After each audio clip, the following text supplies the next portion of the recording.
historical documents trying to build that base budget. This was not there because in previous years it had come forth as a new spending request. And as you know, this comes up, as we're dealing with this now, this renewal comes up in April of each year. The contract expires on March 31st. So when August that budget dropped, at that point in time, she's about 11 months in, she's like, wait a minute, this isn't here. And she alerted county to that, and the solution was to come back before you with the mid-year budget request, which is what we're doing. Okay, and so just to clarify, this is going to be an annual recurring request, yes, and we're in communication with our ACM about that, the best way to move forward to make sure that during this budget process that we're in, that it is included. That along with some other issues. Okay, thank you. Can I ask a follow-up? Because again, this is, I'm kind of confused. I'm happy you asked that question. It's a licensure, right? You say every year, March 30th. I'm not pointing fingers at anybody. Matter of fact, let me put my hands in front of my laptop. I know some of y'all sensitive. But we need email to work in this building. We need email to work in every building. I need my email to work. I need my phone to work. So I don't know why this isn't in the base budget, and maybe as we go in to I don't know what y'all have to change on y'all's end, but as we go into budget, I would hope that we would all know that everybody's email has to work.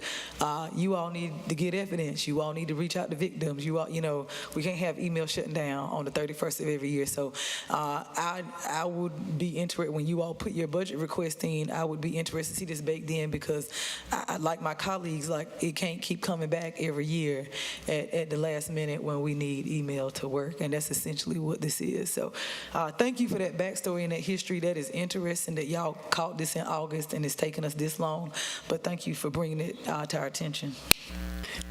So this now will be another, 250 at least $1 million recurring fund source. We're going to have to. That'll be money we're going to have to find. No, I agree with, but we do it every year. I mean, she just said, and somebody can go.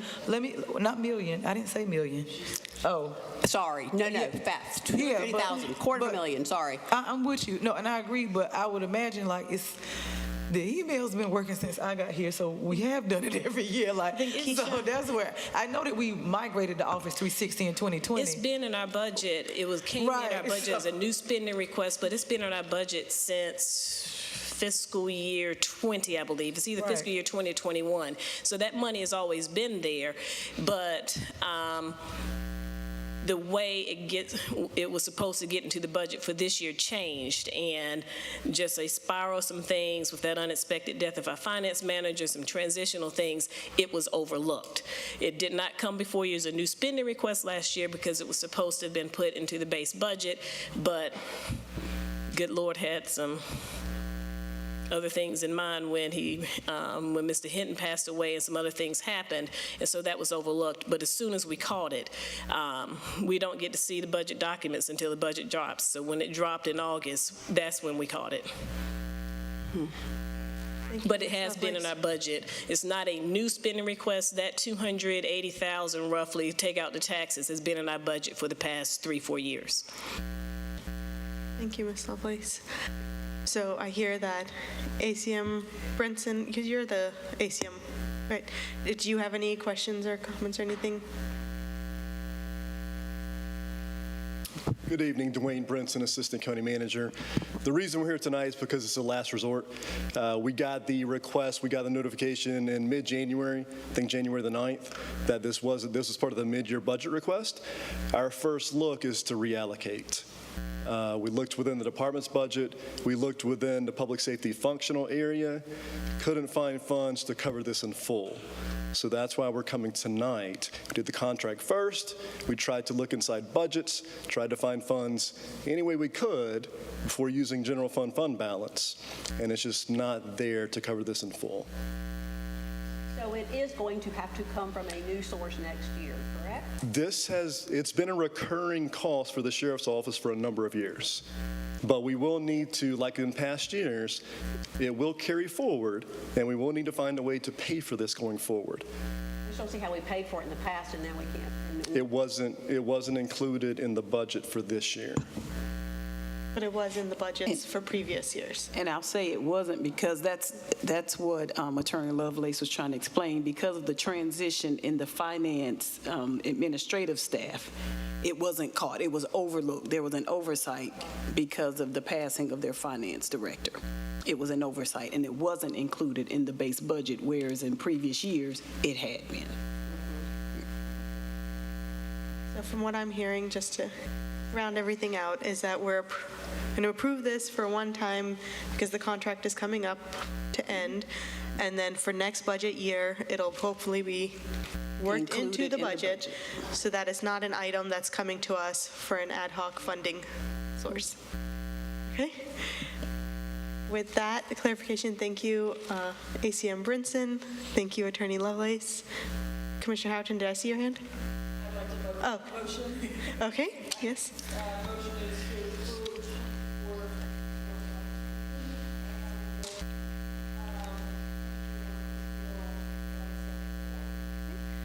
Second. Moved by Commissioner Howerton, seconded by Vice Chair Burns. All in favor, say aye. Aye. Any opposed? Okay. 24-0174 and 0128 are approved unanimously. That concludes our consent agenda. Thank you to all the staff who did put in all the heavy lifting and work to bring these items to us. And I'll pass it to our attorney for the boards and commissions We appointments. have other business. We got the audit. I lumped that into consent agenda. Well, Attorney Massey's missing one ballot, if anyone wants to get that to him for. We do have the presentation of fiscal year 2023 annual financial audit and annual comprehensive financial report with Ms. Tiffany Murray, our Chief Financial Officer, and Crystal Lee Wright. Okay.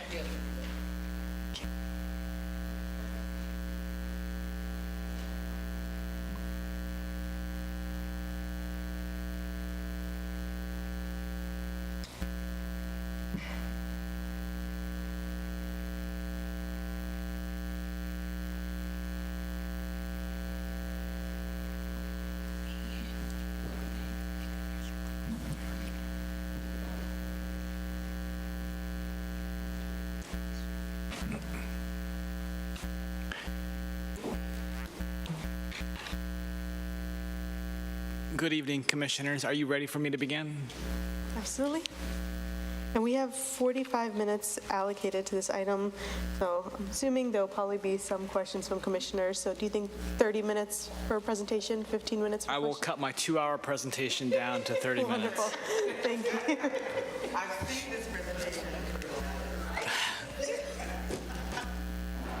Well, thank you for having me here this evening. Glad to be here. I know your finance staff is glad the audit is over, and this represents the very last thing we need to do to finish the audit. We actually issued our audit report back in January, and now this is our required communication to those charged with governance. And so we have a slide deck here. The slide deck has specific talking points as outlined by our professional standards, things that we believe you should know about your audit and how things went. And I will take you through that. There we go. So this is our audit team that we provided to the county this year. We work hard to provide you with an audit team that is dedicated to public sector. I myself, and by the way, this is my first year on your engagement. I only do government audits. That's all I do. And so that was intentional. And Jeff Zeichner, who is the second partner reviewer, also only does government audits. And Jennifer Moran, the engagement manager, who was the manager last year, also only does government audits. And so we believe that's important. It's a priority for us. And that's the team that we provided. As I mentioned before, my role or my objective with this presentation is to communicate the things that we believe are important that you need to know about. These are some of the things that we will talk about. We'll talk about the audit opinion, as well as some of the things that we looked at throughout our audit.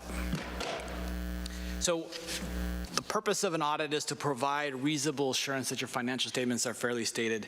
I contemplated the proclamation you guys just made, the National County Government Month, which I think is great, and you recognized all of your county employees. I don't think anything exemplifies that more than the annual comprehensive financial report, which is a very robust document, approximately 300 pages long, takes a lot of time and effort, and that was the primary subject matter of our audit.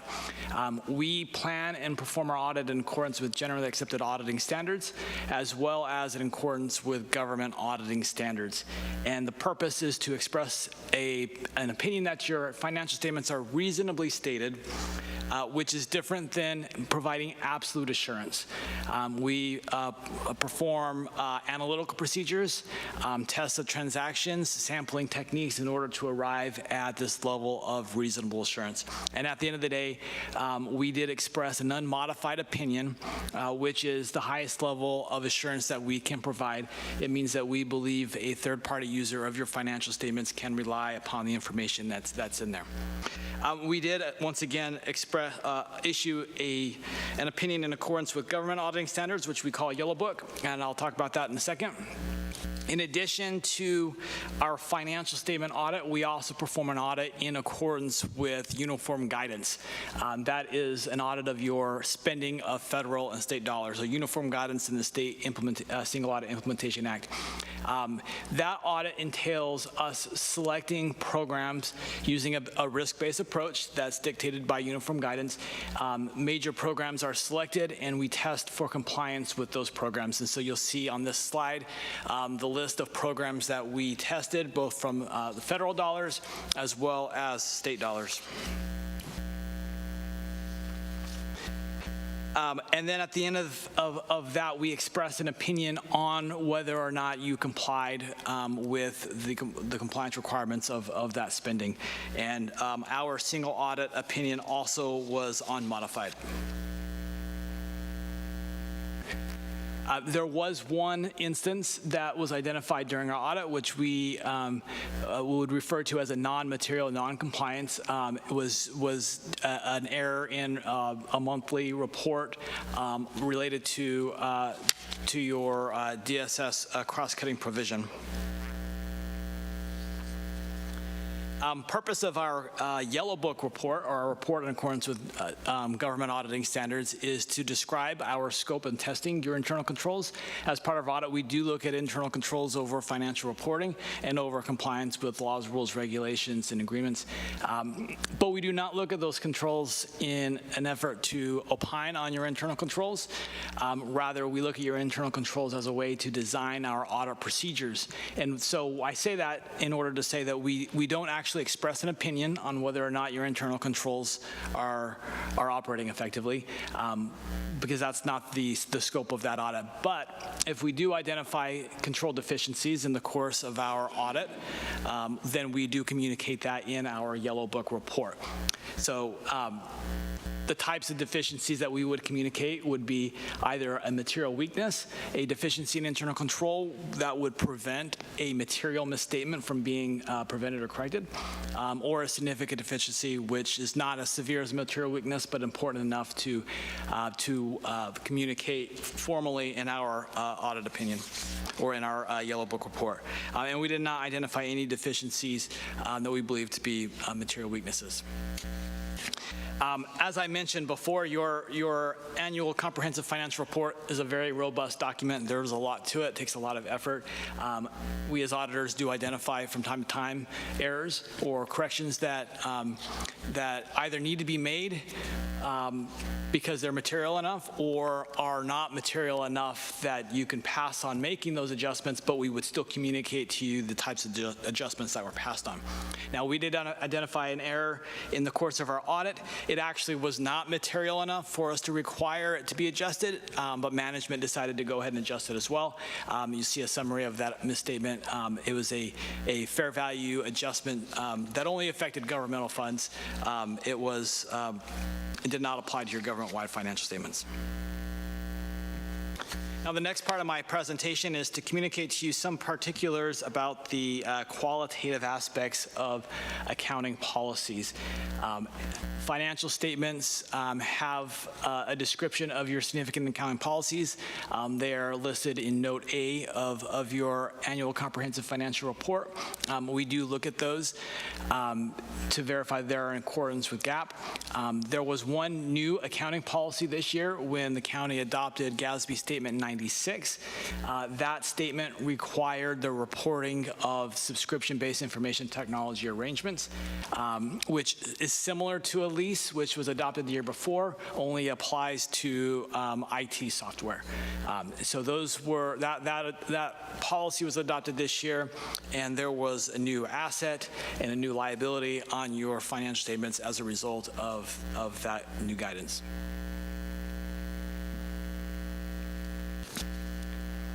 As part of our audit, we evaluate the county's identification and disclosure of related party transactions. We did not note any related party transactions that had not been identified by county management. We also pay particular attention to significant unusual transactions in order to verify that they were accounted for correctly. There were no significant unusual transactions identified this year.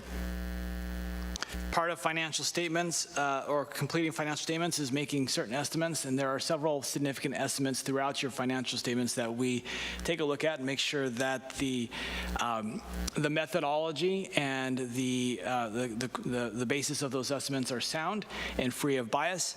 And we've listed on these slides a few of the estimates that are significant that we paid particular attention to. We also review in your annual comprehensive financial report your disclosures to make sure that they are neutral, consistent, and clear.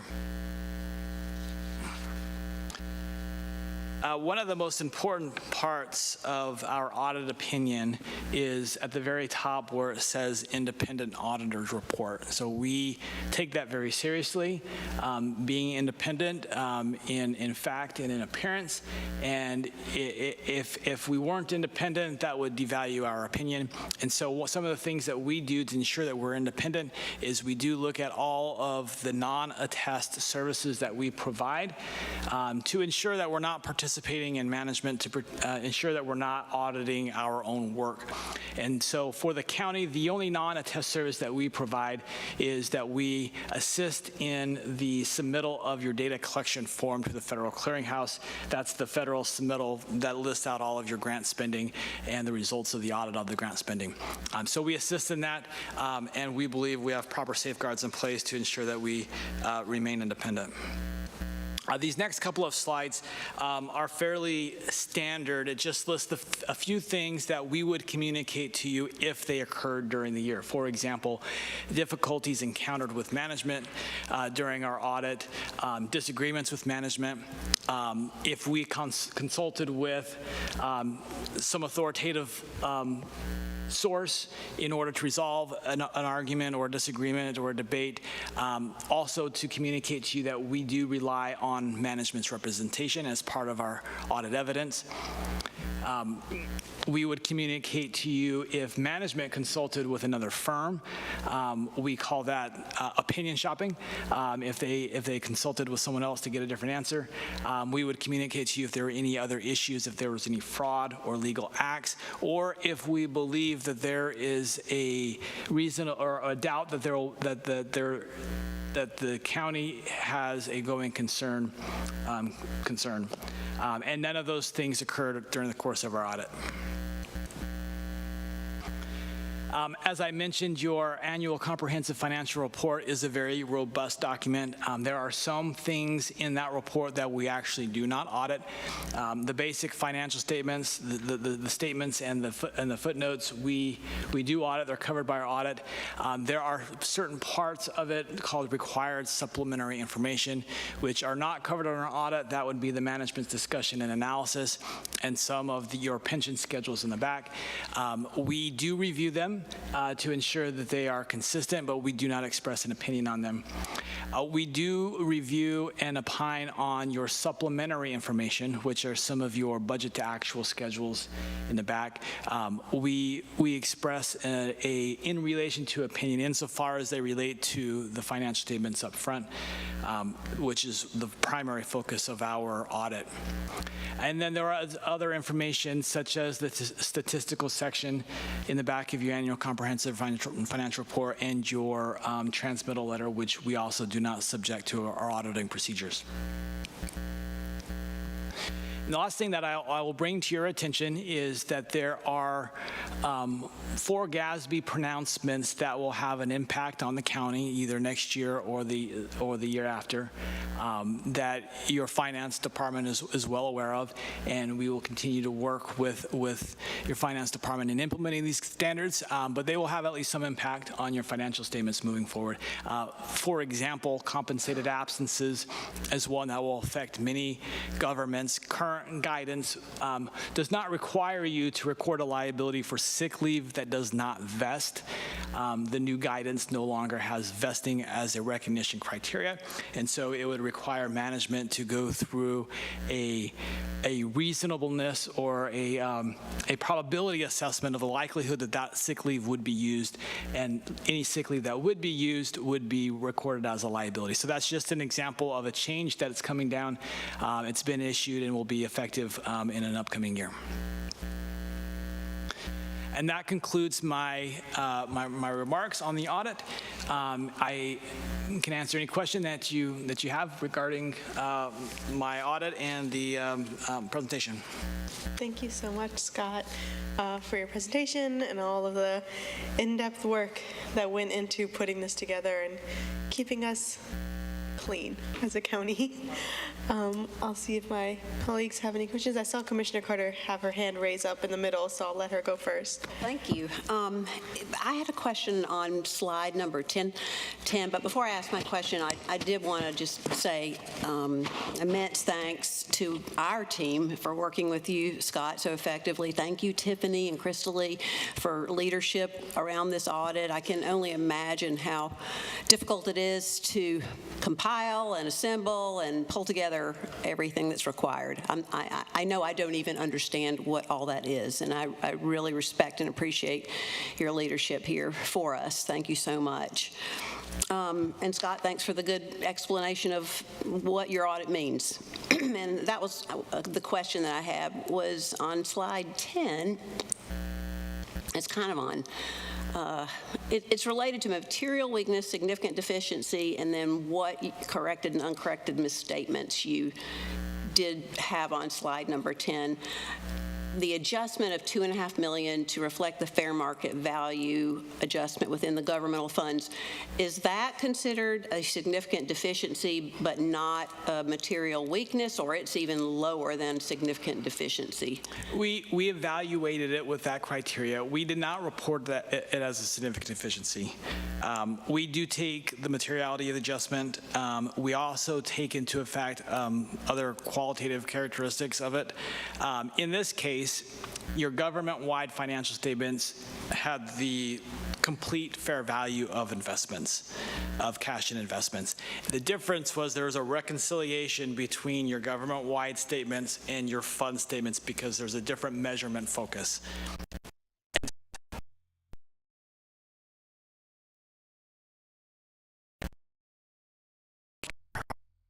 Filing a basis of accounting and measurement focus in one set of statements to a different measurement focus and basis of accounting in another set of statements. And and to be honest, it's the result of a fresh look. I was first time looking at these financial statements, first time our quality reviewer was looking at these financial statements, and that was one of the things that we picked up when we reviewed. Gotcha. Okay. Well, thank you for that explanation. And I have scanned the whole document. I've not read it in detail, but I look forward to studying some of the things more carefully, and also all the supplemental information is always very interesting. So I look forward to spending some more time with it. Thank you very much. Thank you, Commissioner Carter. Commissioner Jacobs, Howerton, then Burns, the order. Thank you so much. And thank you, Tiffany and Crystal Lee and everyone who worked on this document. I always enjoy reading through this. I really just skimmed it at this point, but I appreciate the description in the front about the county. I also want to congratulate all of the staff on this very good audit.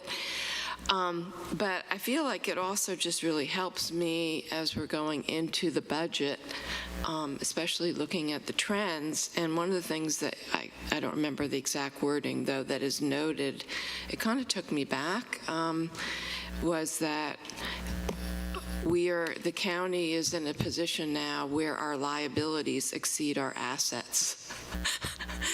And that really kind of jumped out at me. I know that we, because of taking on this, the biggest bond that we've ever done in Durham County history, that, along with seeing a big change in our general fund balance, because we spent a lot of it. I mean, it's noted in the audit that we have spent a lot of our fund balance this year, and then looking at the noting that we have I think I saw on one of the pages that we have a negative net position. So I'm just trying to put, I mean, this is not necessarily something you should be answering as our auditor, but I think it does just open up for me questions about, as we go into the budget, are you concerned when you look at our trends over the past 10 years related to net position, liabilities, fund balance? Do you see anything that you would have any concerns about? One of the things that we look at is going concern, the government's ability to continue as a going concern. So that is part of the audit. It's also an accounting standard that your finance department follows as well. Ever since the GASB issued and governments implemented the pension and other post-employment benefit plan standards, we've seen a lot of governments with negative net positions. A lot of those plans are not fully funded, and so you have a larger liability than you have an asset, and that's really been the case. Now, one of the great things about an annual comprehensive financial report is it does have the two different measurement focus. The governmental fund is a current financial resources measurement focus. And you mentioned that the fund balance has dipped, but that's closer to a budgetary basis than the government-wide statements. And it doesn't include all of the pension and the OPEB liabilities because those aren't due and payable today. And so that's really the thing that I would say you pay attention to as far as liquidity and the trend. The whole point of having all those trends, and the statistical table has those 10 years trends, and that is to show the transparency and to make you aware and to ask questions that you just asked, and that's the whole point of it. I will mention anecdotally, we have a client in a different state who asked if they could remove that trend information because of how it looked. And I'm glad that you asked the question and have that discussion, because that's the whole point. No, we do not consider it to be a going concern issue with the county, but it is something to be aware of. Yeah, thank you. And I think it's also interesting when we look at in the back, like on page 210, it has governmental expenditures by function. Again, this is something to really look at over time to see where we're decreasing our spending and where we're, increasing, and for the board to think about, is this where we want to be allocating our funding, things like that. So, and then I noticed one of the pages about the percentage, I can't find it now, that we are spending around benefits, and it had jumped enormously. I forget the percentage was significantly higher. So to your point about the burden of that, we've had a significant increase between last year and this year. So Yeah. If I can just say one more thing about that, that pension liability and the other post-employment benefit liability, it relies on a lot of assumptions, particularly fair value of investments, and you see that liability go up and down a lot. We notice that, and that's across the board. All the governments in North Carolina are members of that plan, and it does tend to fluctuate, which is the other advantage of the governmental funds, because it doesn't include those liabilities. Yeah, it was on page 131. Yeah, it was. So, thank you so much. Thank you, Commissioner Jacobs. Commissioner Howerton? Thank you, Madam Chair. And kudos, I go along with what my colleague said in appreciating the work that you've done. And you've answered one of my questions. I had the same question on page 10.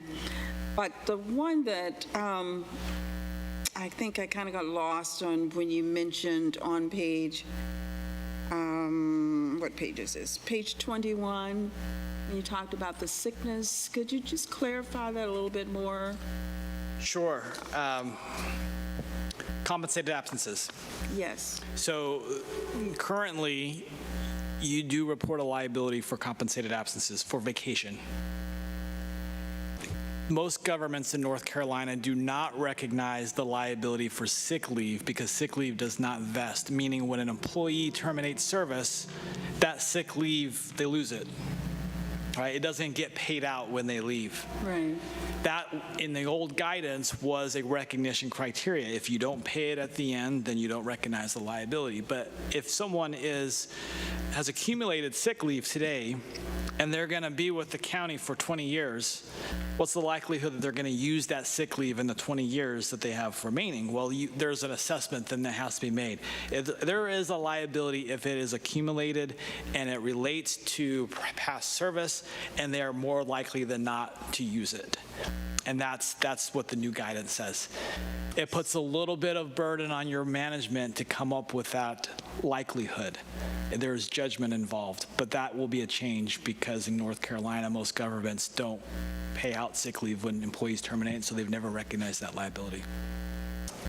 Okay. Now, my understanding that it may not us, but I know at some point employees are paid for their sick leave when they leave. And it may not be here, but some companies they do. It doesn't happen. Well, Okay. some governments in other states do pay some it out. organizations It's whatever do your it. policy ends up being. Yeah, but not for county government. Again, it's whatever your policy is. Okay. All right. Thank you. Vice Chair Burns? Yeah, you stepped in it with that one, friend. Because people back there, as one of the few people, well, let me not say that because I know people sensitive. I know I work and I earn my leave, and there are people in this room who've been here 20, 30 years, and they don't see their sick leave as a liability. So I'll get to my question, but the cool thing about sick leave, you can give it to somebody, right?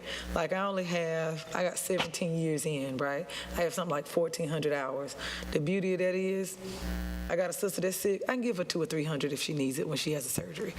If one of my colleagues is pregnant and she runs out of her FMLA, I can give it to her. So we can sit here and say it's a liability, but a lot of times you're actually able to help your colleagues with your sick leave, and you don't get paid out for it. So I am curious about the liability, but for the benefits of a few stressed faces in here, because I don't think some of the folks in here, I get that that's the term you have to use. I don't think they look at their sick leave as a possible liability. Very seldom, I can think a few times in the state, you'll have that person who worked for 30-some years and they'll add their sick leave and their vacation together and they're like, I'm taking this last year off. Like that has happened before. But it is a rarity. I did want to say, Crystal, congrats on you as our new CFO. You got through, Tiffany, you got through your first audit with us. Hopefully it wasn't painless. I do just want to give kudos to the staff staff, but not just for like this year. Like, this is what y'all do every year. In 2022, you got an award. A couple of years before that, and being able to do this at such a high level, at such a high standard, is not a small feat. Being accountable, especially with how much money we bought in, right? Like, we bought in CARES Act money. We bought in ARPA money. We got non-competitive funding from DHHS. I think I remember Commissioner Alam even asked one day, is there a way that we could add it all up, because we were always getting these announcements from Rod. So we kept getting money in and kept getting money in, and you all have just been such good financial stewards of it. So I'm just really proud of that. I think people think about CARES as 2020, ARPA is like 2021, when these are funds that we still have. These are projects we still have to do. And so I'm hopeful that we can continue on this path. And I'm a touch this rattlesnake. I will see. I too am familiar with page 131 and the drastic difference that we've made. I'm happy my face is not on here in leadership for that drastic change. So I'll ask those questions later about like that kind of big jump that we had with insurance. But other than that, thank you to the staff for doing what y'all always do, and that's being good stewards of this money. And I can say this frankly without any pause, that is not the case for every government body in this county. It's just not. The news has been overrun with people that do not know how to overlay algorithms about pay, about long-term service, about vacation, about sick, about what is owed to people, and that is not a problem that the people in this room have had. So I know that what's been going on TV has not made you all feel really great about your jobs, but I'm just proud to say that, this proves that we don't have the problems that they have up the street. So thank you. Thank you, Vice Chair Burns. Thank you so. Oh, Manager Sewell has a point. I know, I normally don't, but I just want to, you all have raised the point and you've thanked staff for the great work. This is a voluminous amount of work, and thankful for our CFO, for Crystal Lee, but I would like to just read out the names of the other staff members that did a lot of the work.